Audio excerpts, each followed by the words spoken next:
Hello and welcome to another edition of the A10 Insider Podcast here on the Field of 68 Media Network. My name is Rob Doster. I have with me the one and only Jeff Goodman, Stadium Insider, and we are going to be joined in just a little bit by Duquesne head coach Keith Dambrot. Goodman, it's Keith Dambrot. I got it right. I learned something today. You thought he was French. French. The kind of potentially French last name combined with the fact that I literally just watched France play a game in the World Cup, and it's throwing me off, man. Too much soccer for me in the moment. Too much soccer for me. The best part is he didn't get offended at all. No.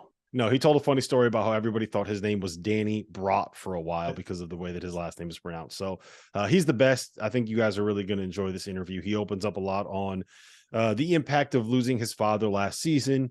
How difficult last year was for him overall. He talked a little bit about his relationship with LeBron, and we got a full scouting report on Keith Dambrot, the college baseball player, which I didn't really realize until we kind of dove into preparing for this interview. So that was fun. We'll get to that in just a minute. I do want to kind of recap some stuff that happened in college in the Atlantic 10 over the course of the last 9 days. We haven't been with you since last Tuesday when Frank Martin was on. And you know, there was some ups and some downs in the Atlantic 10. I think I want to start with the downs. We'll get into the positive stuff in a second. And the biggest probably I guess red flag is just Dayton is just getting crushed by injuries again. They lost 3 games in the battle for Atlantis, and I don't know what more you can ask for them with the injuries they've dealt with. Malachi Smith injured his other ankle. It looks like he's going to be out. Kobe Elvis injured his knee. Anthony Grant told the Dayton Daily News, that was the Dayton Daily News, right? I believe it was. It was Jablonski, whoever he writes. So I'm pretty sure it's the Dayton Daily News. That they're going to be out for, quote, the foreseeable future. I guess they were both on crutches after the game, which is just those guys can't catch a break. You know, the other Kobe hasn't played yet. They're just missing so many pieces. It's so difficult to properly evaluate a team when their best players just aren't there. Yeah, and unfortunately, you dig yourself a hole that it's hard to climb out of because, you know, it's one thing if they had been without Malachi and they come back, they get him back healthy and they pick right up and start winning games. But, you know, now he re-injures his other ankle. He's going to be out a while. You know, the margin for error is small anyway, and you take away your most important player. You know, to me, it's always point guard play. You know that for me. So I think they're in trouble at this point, and you're kind of playing just to get healthy, survive, and then try to really roll going into the A10 tournament, get your team back. Yeah, the frustrating part is BYU lose that in overtime. Wisconsin, it's a one-possession game that Wisconsin hit a game winner, I think, in the final minute to take the lead, right? NC State, you were in that game, you lose by 12. The loss at UNLV was by 8 points. That wasn't that was a close game. That was something that was potentially winnable as well. And those are it's such a gut punch, man, because those are the games where it helps build the profile, one for Dayton and two for the conference as a whole. We've talked about how important non-conference play is. So that one's a blow, but it's not all bad. St. Bonaventure, how about that? Going out and knocking off Notre Dame, an ACC team that has a chance to get into the NCAA tournament this year. It was a 63-51 win. Bonnies look pretty good. Yeah, and we, you know, again, the Bonnies have our favorite stat of the year, which is Mark Schmidt returning a total of 4 points and 2 rebounds. You'll hear us say that every time the Bonnies come up all year. So funny. It's all new guys. But again, in Schmidt, you trust. And Mark Schmidt, one of the best. Bonnies kind of are fortunate that, number one, Boston College didn't bring him back a couple of years ago when they hired Earl Grant. And then he turned down UMass before Frank Martin took it. So their loss is the Bonnies' continued gain. And Schmidt and his staff, Steve Curran does an unbelievable job there as well. Get a big win over a Notre Dame team that could end up being an NCAA tournament team at the end. Yeah, the least surprising thing in the world is that St. Bonaventure found a way to be good at basketball under Mark Schmidt. Like, we should have just, like, why did we even question it? Well, you just don't know what you're getting in the portal and whatnot, and it generally takes time, especially against a Notre Dame team that returned 4 of its 5 starters. Obviously, they lost a first-round pick in Blake Wesley, brought in another stud in J.J. Starling, but they're the type of team that you would figure would come out of the gate strong, and the Bonnies would come out really, really slow. So that's where this win even more impressive than just the Bonnies upsetting an ACC team. They beat a veteran ACC team with a completely revamped roster. Yep. There's two other teams that I want to talk about that have had good the last couple of weeks. We haven't really discussed St. Louis since their win over Memphis. They also picked off Providence in was that the Hall of Fame Classic, the one in Mohegan Sun. Maryland kind of took them to the woodshed a little bit, but Maryland's going to do that to a lot of teams. I think Maryland's actually like pretty good this year. That's a different conversation for a different day. And you lose by 5 at Auburn in a game where you led by 5 with I think under 4 minutes left. So St. Louis is good. They have enough wins now in non-conference play where, you got to root a little bit for Providence and you got to root a little bit for Memphis, and you need to hope that Steve Prohm gets that thing going at Murray State. But I think St. Louis is in a good spot to be an at-large team this season. I also want to shout out Fordham. 6-1 Fordham. How about that? Keith Urgo getting the job done. Think about this. Keith Urgo is 6-1, taking over for Kyle Neptune, who went back to Villanova, and Kyle Neptune is 2-5 right now at Villanova. It's rubbing salt in the wound for those Villanova. Isn't that crazy? No, but Urgo's done an unbelievable job. Again, I remember years ago when Jeff Neubauer got the job at Fordham, and I thought it was actually a terrible hire and said it. And Neubauer started year 1. He reached out to me, basically almost like an "I told you so," because they won like 15 games year 1. And I was like, all right, just let's wait and see how you do in years 2 and 3. And sure enough, it didn't work out for Neubauer, and took his shirt off and his shoes off and was, coaching practice basically in his underwear. But anyway, Urgo's done a great job starting out, year 2 to me of this regime, right? He was obviously integral in building this thing when Neptune was there, took over. The players respected him. The players liked him. He gets the job, and coming out of the gates like this, to me, is really, really important and telling. And that, again, they're still playing hard for him. They're getting better. And to me, it's just beat the teams you're supposed to beat. And that's what they've done so far. And, you go into the league with some momentum, and that's what you need if you're a program like Fordham. Yeah, they are currently 294th on KenPom in adjusted offensive efficiency. So that is definitely something that has to get better. But I do want to give the Fordham administration a little bit of credit here. I don't know. I'm assuming Keith put together the majority of the schedule. Some of it was probably already done by Kyle last season.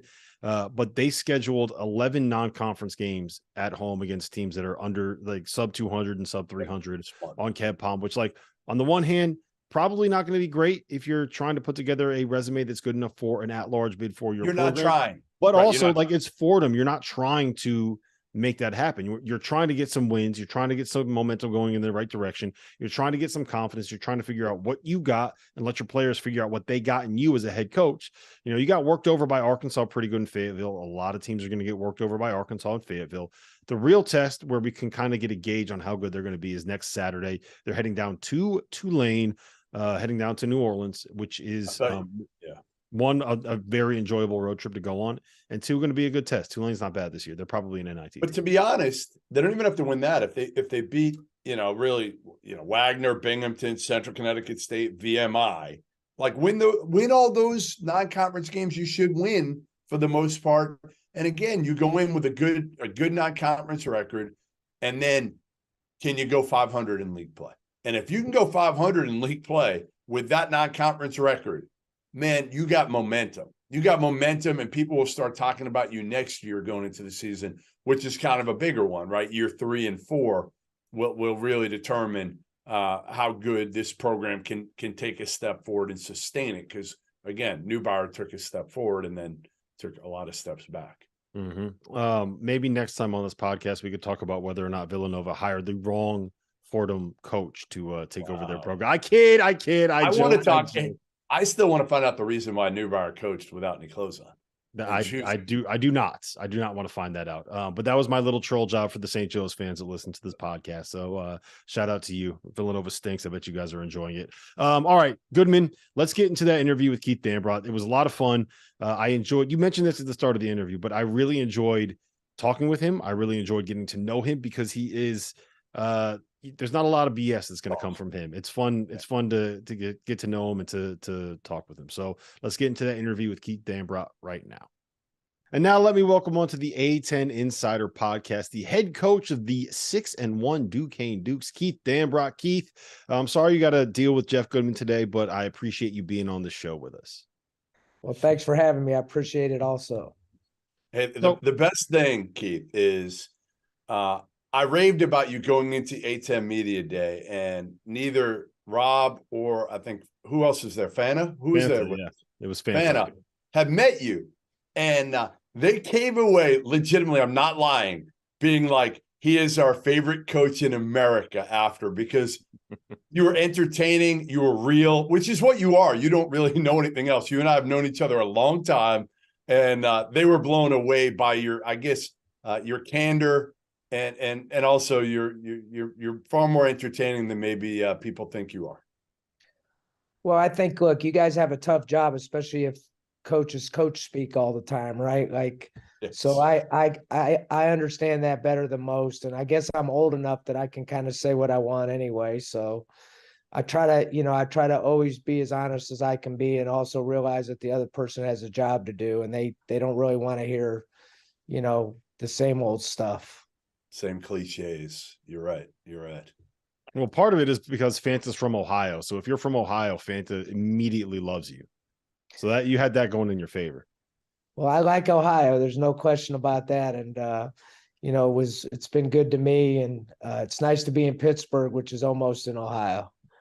So obviously last season did not go the way that you wanted it to go. But this year you've started out 6-1.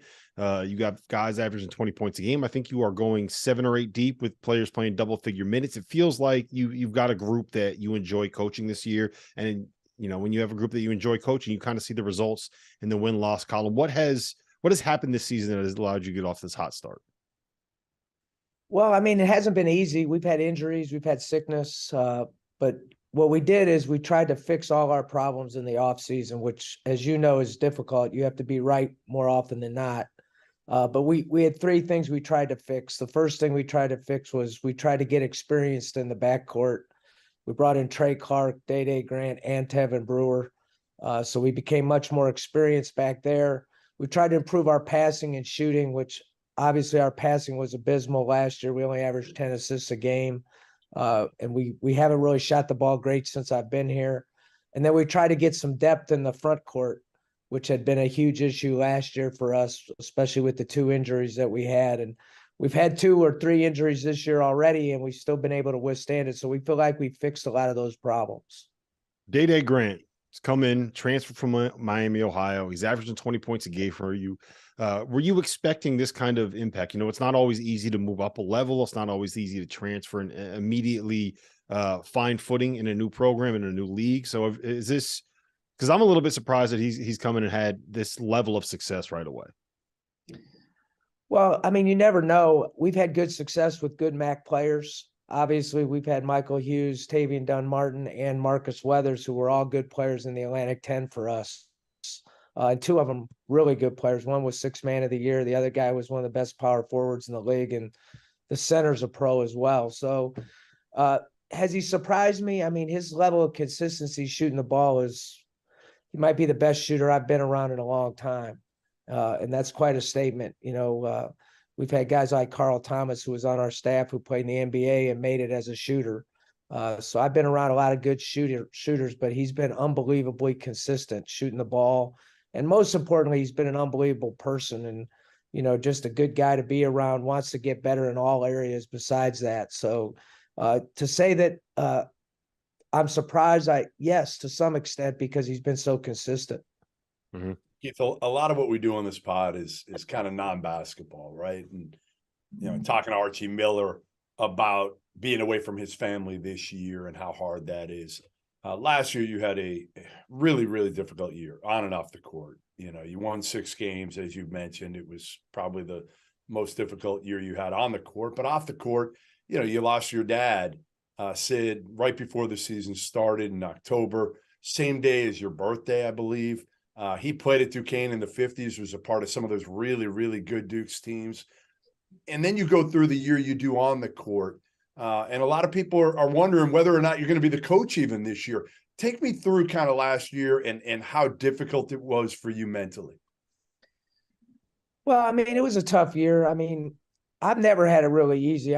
As I've told you a million times, I'm the worst male athlete in my family. You know, my dad played on the #1 team in the country, was a starter. My uncle was a #1 draft pick of the Knicks and the MVP of the NCAA tournament. My son's a professional soccer player, 6'2", and I had to let 19 balls hit me just to be a decent Division I baseball player. So, and then I had that little blip in my career early. You where I was headed in the right direction, and then bang, I'm out. And then I never thought I'd coach again. And then, we rallied and, met LeBron, and then had a great career at Akron. So I've been through it before. And I just decided, look, I wasn't going to feel sorry for myself. I didn't lose any confidence. I'm sure a lot of people thought, oh, he's through, he doesn't have it anymore. He can't coach, he can't relate, but I never felt that way. I know it. I think as an older coach, you understand it's more about the players than it is about you, the coach. Now you have to adjust, but if you don't have good enough players, you're not going to win. And so, I'm not going to say I didn't have any self-doubt, but by the same token, I've been through it before. So I just kind of went about it. Our staff did an unbelievable job of retooling it. Now we're going to find out how well we retooled it when we step into the league. But we feel like we have pretty good players and pretty good depth and pretty good chemistry. When you got the job at Duquesne, you mentioned that your father had played for the #1 team in the country. That was back, I think it was a 3-year stretch where Duquesne was ranked #1 in the early 50s. How much did you watch? Did you know about that? How much of a fan were you of Duquesne growing up? And his relationship with the university, how much of an impact did that have on your decision to take this job? I think that's a great question, Rob. Really, I grew up a Duquesne fan, but I was really an Akron fan. I grew up in Akron, Ohio. My dad worked for Ford Motor Company in Cleveland, and my mom was a professor at Akron. So I grew up an Akron fan first, but a Duquesne fan second. He brought me to Duquesne games. We always followed him. He had friends that were assistant coaches and head coaches here. So I would say ultimately when push came to shove, he was probably the main reason I came. I figured, look, at the end of my career, it would be a great challenge. They haven't been in the NCAA tournament in 1,000 years, so I figured it was a situation where I could finish my career with an unbelievable challenge. Now, it became a little harder than I anticipated when we were out of the gym for 2 years rather than one, and then COVID hit. So I'd be lying if I didn't tell you it was trying physically and mentally on me to leave my hometown to come here. But I'm glad I did it, even with the rotten season that we had last season. I still embrace the challenge of it, and I'm glad I did it. So you mentioned that you were a college baseball player. How do you end up going from playing baseball in college to coaching basketball in college? It seems like that's kind of like, how do you end up going down one road to play and the other road to be a coach?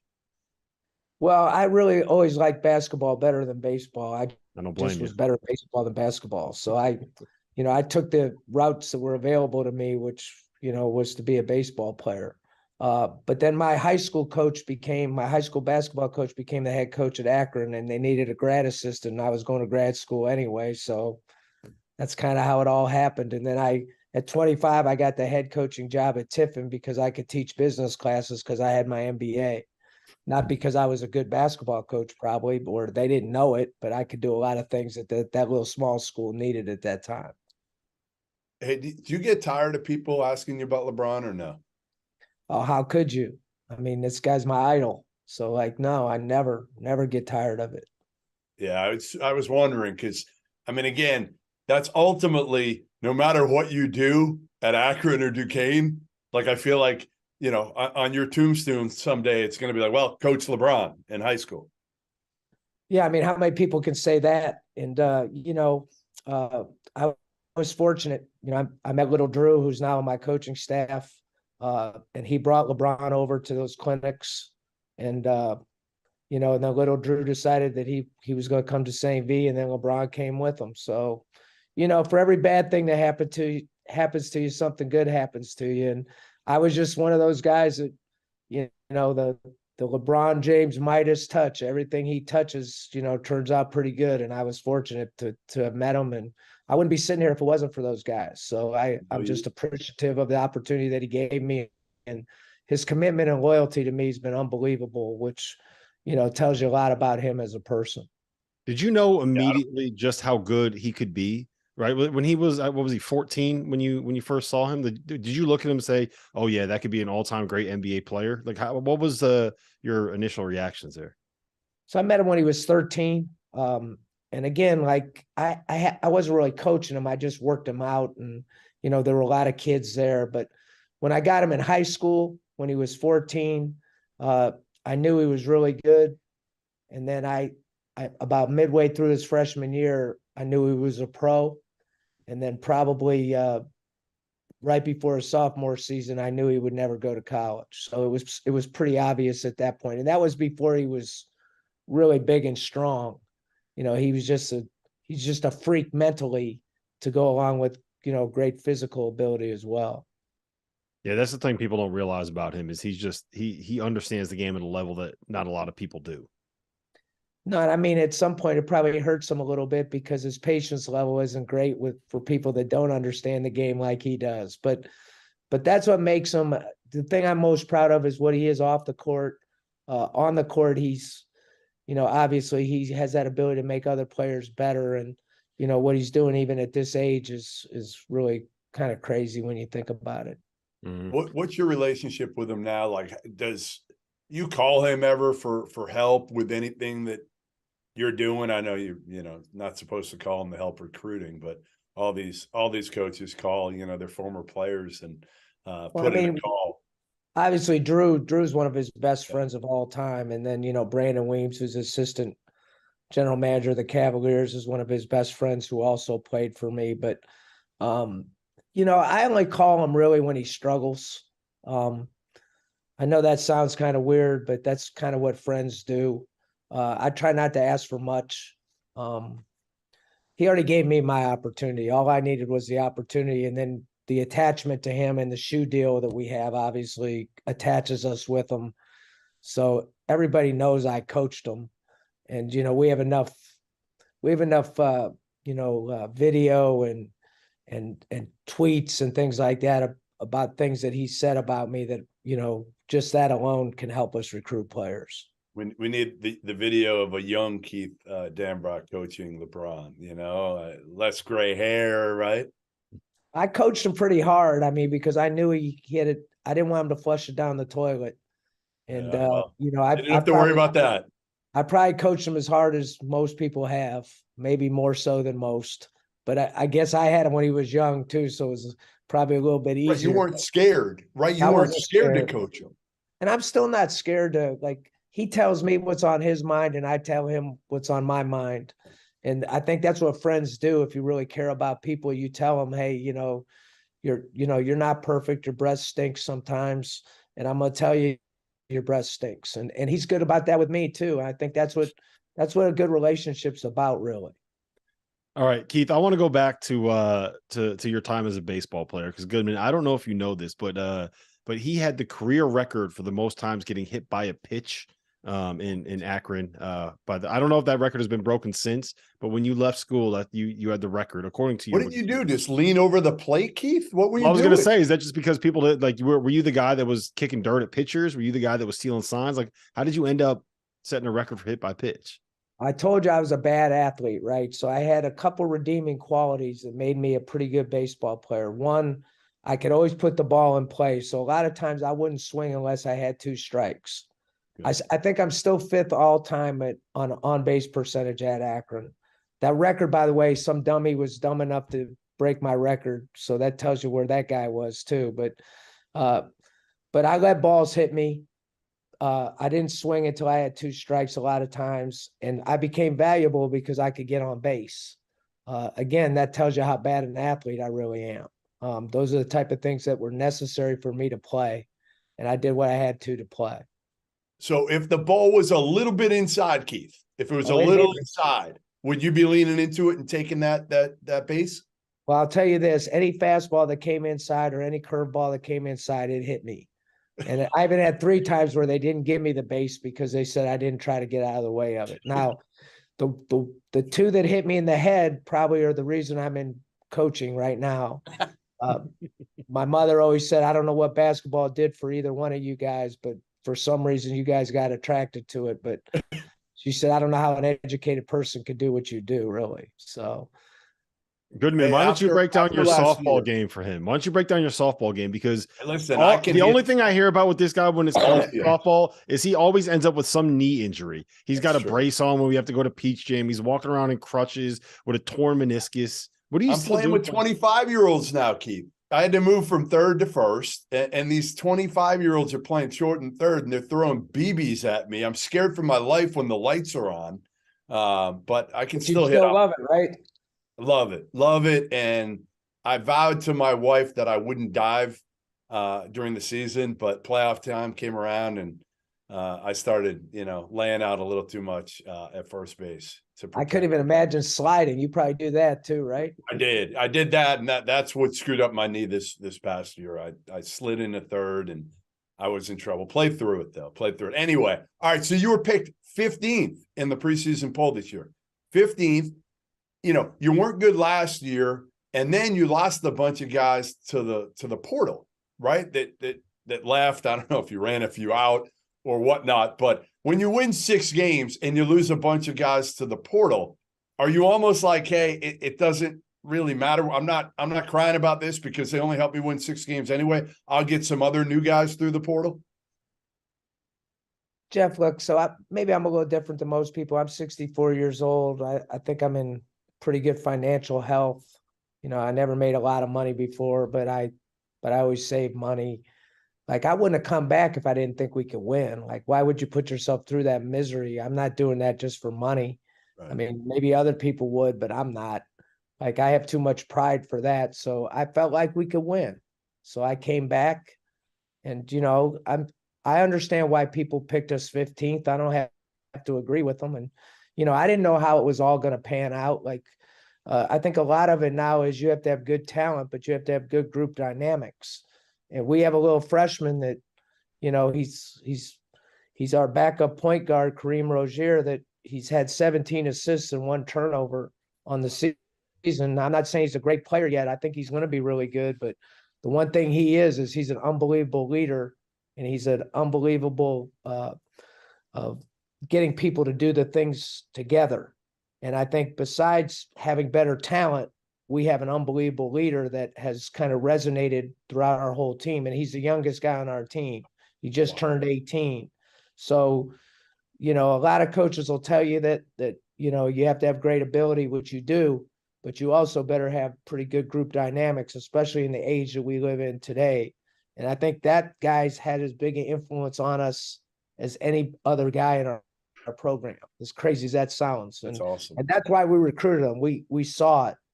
Again, many of those. And you still got to be good enough to play, because otherwise your leadership ability kind of falls by the wayside. But you should see this guy like rally our guys, and that gives us positive. Just a he's positive, fun kid. Yeah, he's every day. I've never seen the guy in a bad mood. And then if he has a marginal day, he'll text me and apologize. Which you just don't get that anymore. I've only had a few guys like that in the last 20 years. I mean, but what's amazing is how the older guys follow him. Like, we got a bunch of older guys here and they all follow him. It's the craziest thing I've ever seen.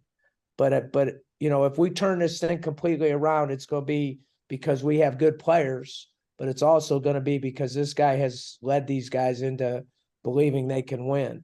And, he played for Ty Streets and Mean Streets. He's played in a winning high school, and there's a lot to be said for all of that. Is that something you identified with him in high school? I'm always curious about, culture is the buzzword for college basketball coaches these days, and developing that is something I think actually is really important. So do you recruit to that? Do you try to find guys that are going to fit in and help develop a culture, for lack of a better term there? So at Akron, we won a lot of games for a lot of years because we thought we were better than everybody else. There were some years we weren't great, but we thought we were good because we've always won.